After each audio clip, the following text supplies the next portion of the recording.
My name's Kerry Brown, and I am a business coach. I've been a coach for 16 years, and I invite you to Mondays to show up and hang out with me for 20 to 30 minutes on business tips and strategies.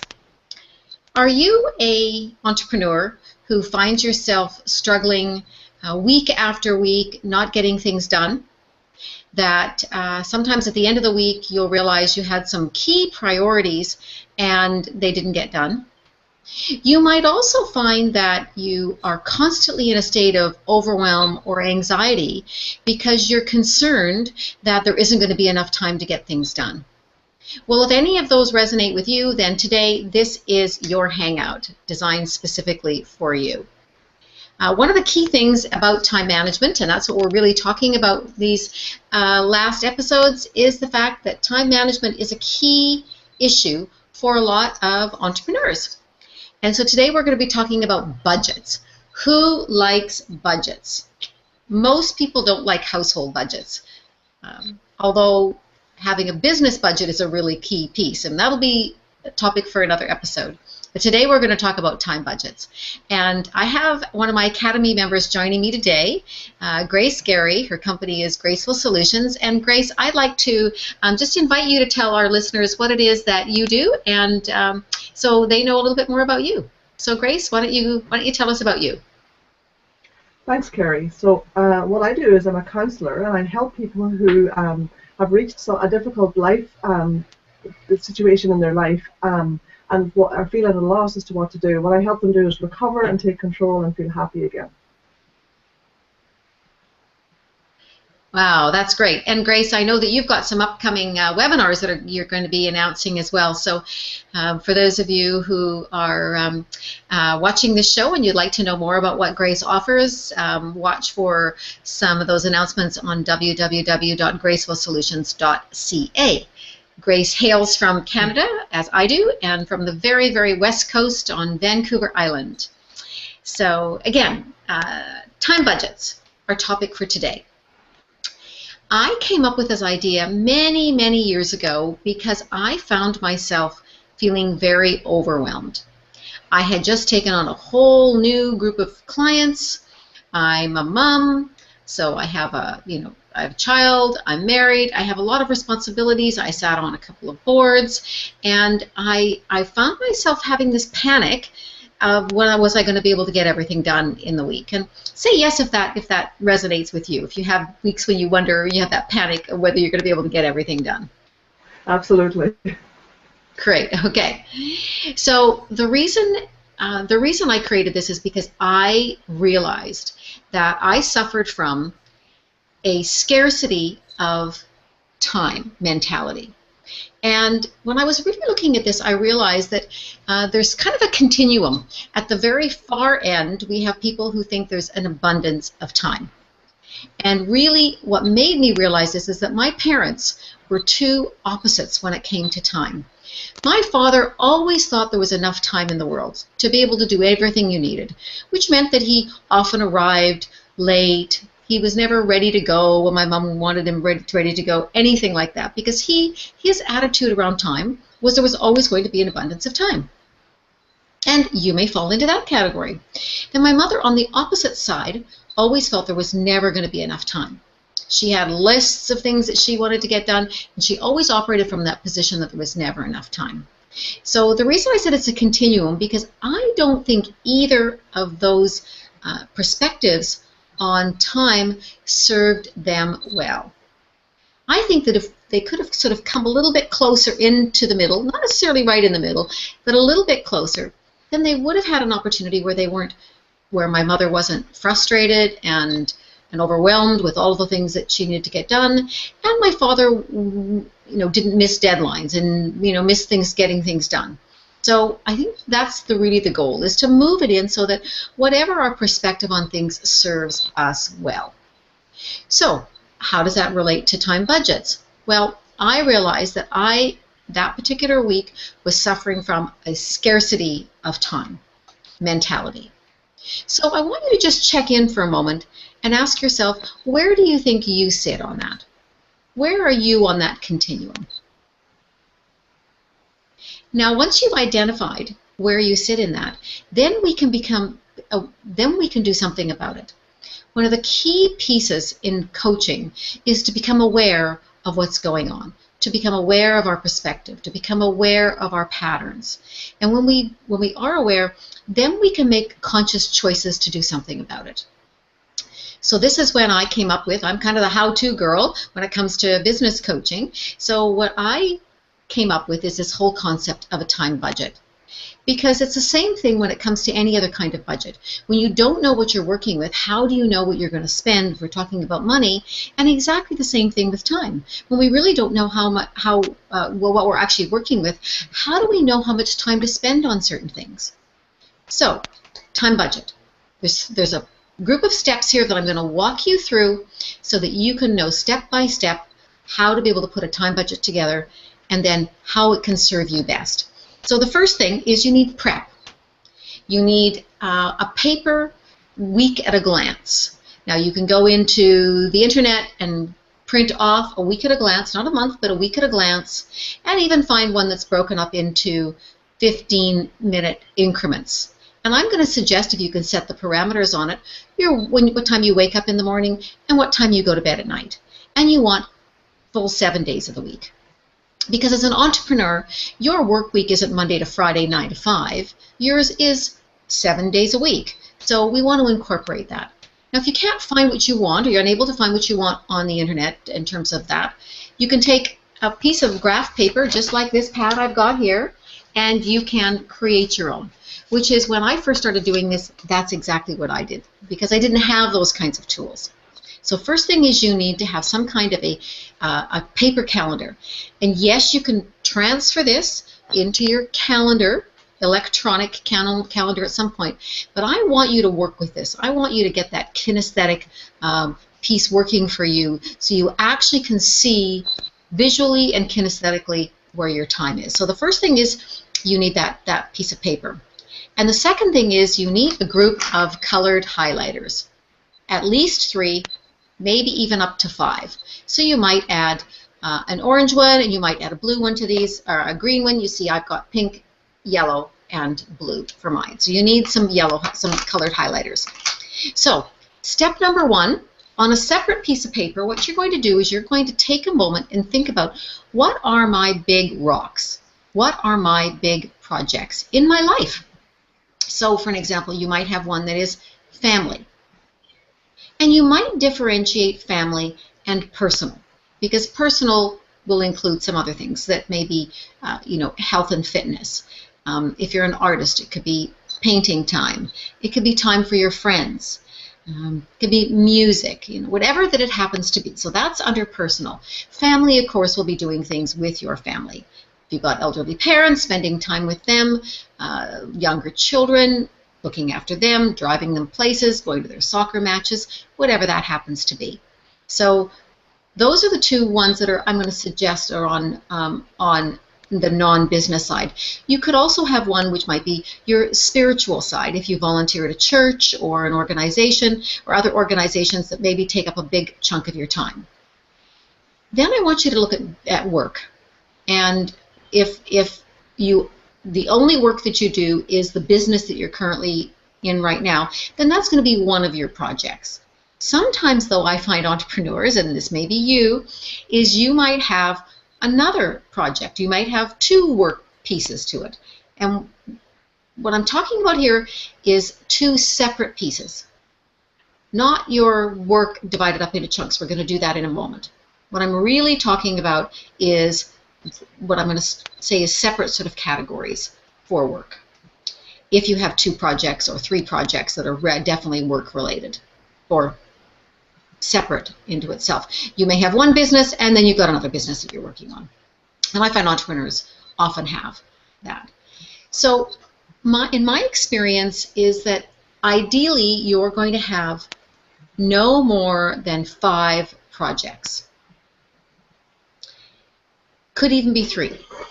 Anytime it's more than 5, I'm going to suggest that that's trying to squeeze a lot in 1 week.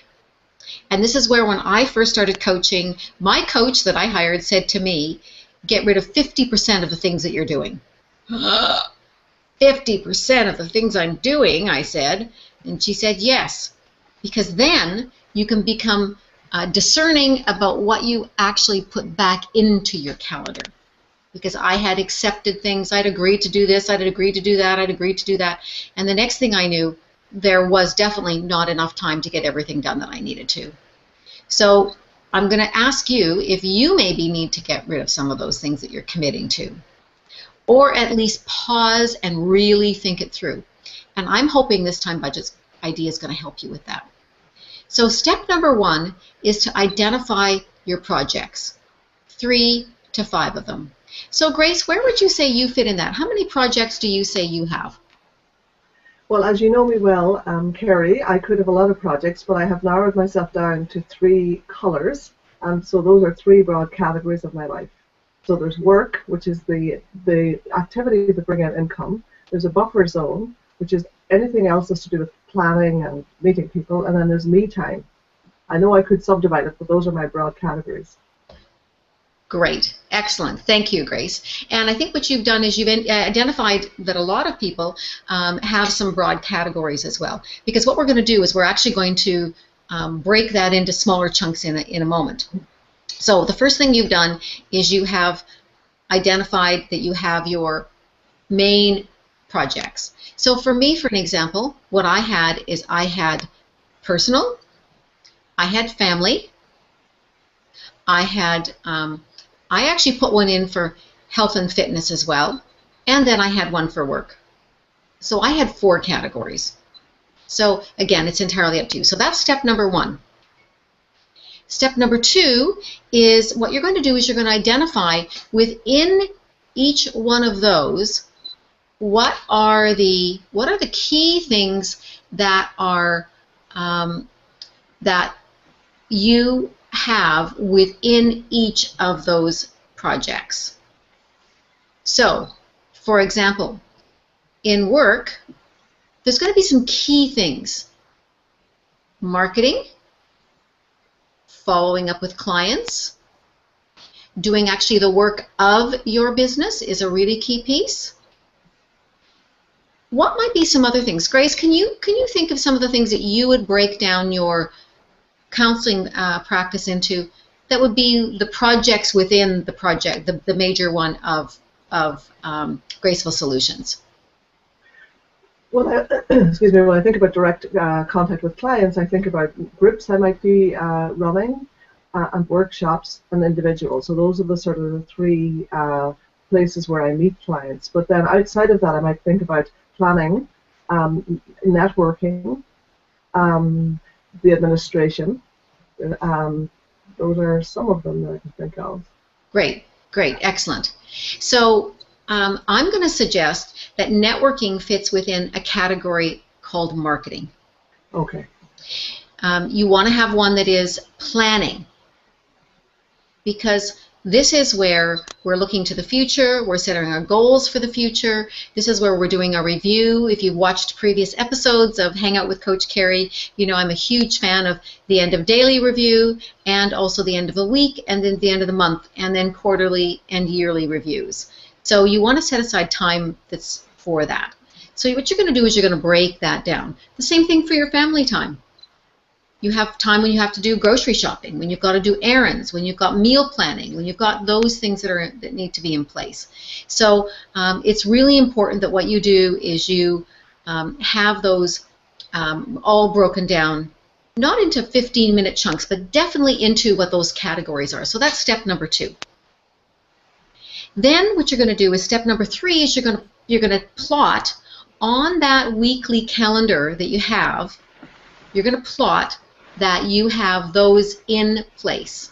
So you're going to take, let's say, for an example, you work out 3 mornings a week. And it's Monday, Wednesday, and Friday, and it's 7:30 to 8:30 in the morning. You're going to plot in on that paper calendar 7:30 to 8:30 your personal time. Then what you're going to do is you're going to look at all of the other ones. So for an example, as you know, I'm a huge fan of the end of the day review. So this is the planning piece. So what you're going to do is you're going to take your calendar Monday to Friday and maybe even Saturday, and have at the end of the day, and Saturday could be, let's say you work Saturday mornings. So at the end of the time you're working, you're going to section out a chunk that's going to say planning review, or just call it review. So you've got that chunked off. Now, let's say you are in a service business, and like Grace is, and you are dealing with clients.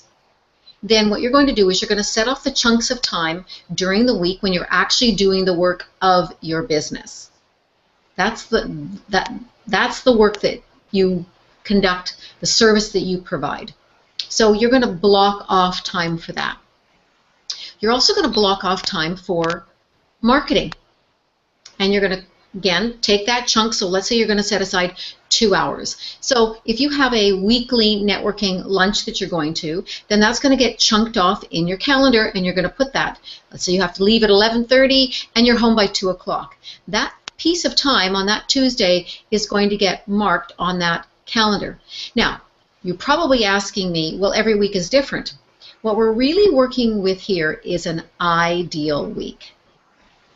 Because remember, what we're talking about is getting a handle on how much time things take. The same thing is how much money do you have if we're talking about a financial budget. So we need to know how much time you need to do the various tasks that you have in place. So pretty soon, once you've broken out this and you've put them throughout your ideal week, then what you're going to do is you're going to identify in those sections of your calendar when you're going to do specific things. So let's say you've decided that on Tuesday and Thursday mornings from 9 until 11, what you're going to do is you're going to set aside that time to do client follow-up. And that's a really key piece, to do client follow-up, and making sure that you have that time set aside. It's really, really a key piece. So if you're doing that, then you might within that say follow-up by phone, you might have email follow-ups. You're going to break that down into sections so that you know specifically what you're going to be doing with that time. So Grace, I'm going to ask you, do you have any questions about that? Let's see. So are you saying, Kerry, that it's better to sort of section in advance your ideal week, to have it colored out, even if your actual week doesn't sort of fit it exactly? Yes, exactly. That's exactly what I'm talking about.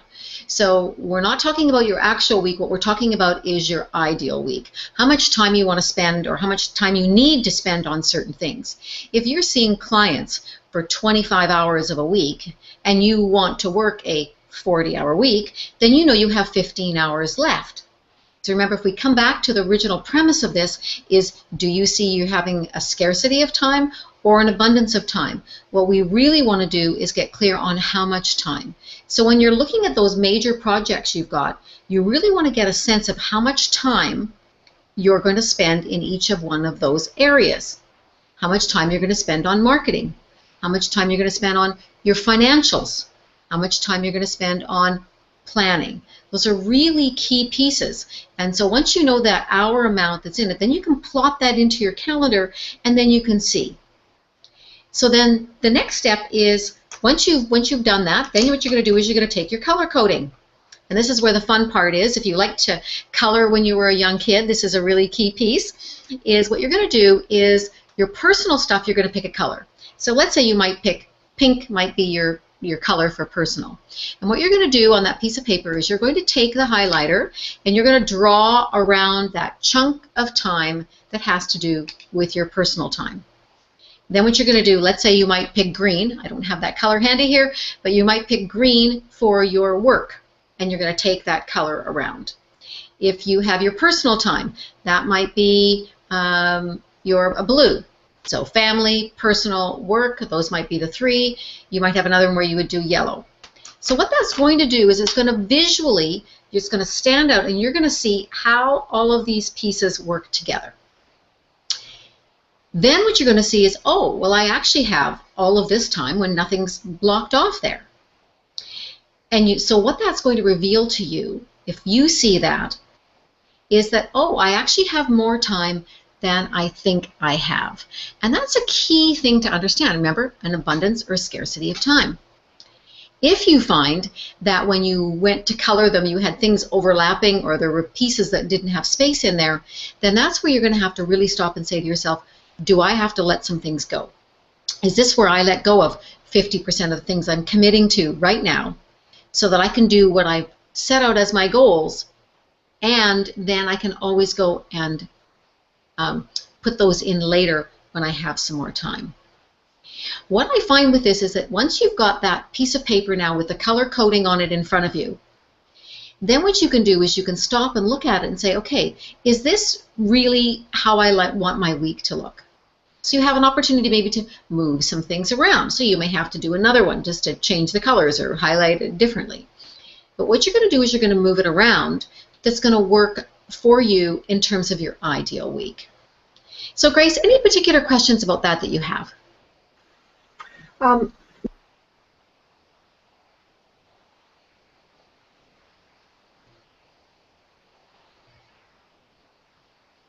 Your planning time, well, what exactly am I going to do in that time? So if I don't specify, it looks like loose time. So it's very helpful to have the colors. Great. Grace, for some reason, I think I missed just a little bit of your question right at the, or your comment at the very beginning. So if you could repeat that for our listeners, that would be great. Okay. Can you hear me now? I can, yes. Yeah. I found the color coding really helpful because I could see if I had too much time in one place or not enough time in another. Like, for example, if I hadn't put any me time in there, then that says something about my day. And it's also helpful to have, when I have my planning time, to specify exactly what I'm going to do there. Otherwise, it looks like loose time. Oh, I have no appointment there, but it actually is an appointment. It's just an appointment with myself. Yes, absolutely. A very key piece to make sure that you have that time for yourself in it. Because as entrepreneurs, we can get very overwhelmed. We can burn out very, very easily. And so it's really important that you have that time set aside for yourself so that you can do the things that fill you up. So the last piece, the last step in this is what I call evaluate and adjust. So some of you may have taken, or may at this point, take that ideal week and put that into your Outlook calendar or your Google Calendar or whatever other kind of calendaring system you have, and color-coded as well. So what happens is you're now going to go into your week, and what I want you to be doing, and this is where the review comes into place, is I want you to be really cognizant of I'd set aside a certain amount of time for this. Is that an actual amount of time that I'm using? Or am I actually needing more time? So I think that's a really key piece. So you want to evaluate and adjust what your ideal week looks like. The other thing is you have to evaluate and adjust because let's say, for an example, you have a short week. There's a long weekend. Or you're taking some time off for vacation. Or you've got other things that happen. So what I'm going to recommend you do is on Sunday night, prior to the beginning of your week, is you look at your week and you ask yourself, what things are in this week that are going to shift or I'm going to have to adjust my ideal week? Well, how am I going to adjust my budget? No different really than if you have a family or a business budget, for an example, and you have an expense. Let's say you need to buy a new computer and you hadn't budgeted for that. Well, then that may have to take money out of another place in your budget because you only have a certain amount of money that you're going to spend on expenses. So this is a key piece for you to do, which is called evaluate and adjust. Evaluate and adjust is that ideal week, how you've laid it out, working for you, and then evaluate and adjust every week to take into consideration what I've set aside. Do I have the time set aside for that? So, Grace, as we're coming to the close of this episode, just any last questions you have that our audience may have as well, those same questions. I don't think it's a question, but what I find is really helpful about this, Kerry, is taking charge of our time. Because as you say, it can often feel like, oh, I have so much to do, not enough time.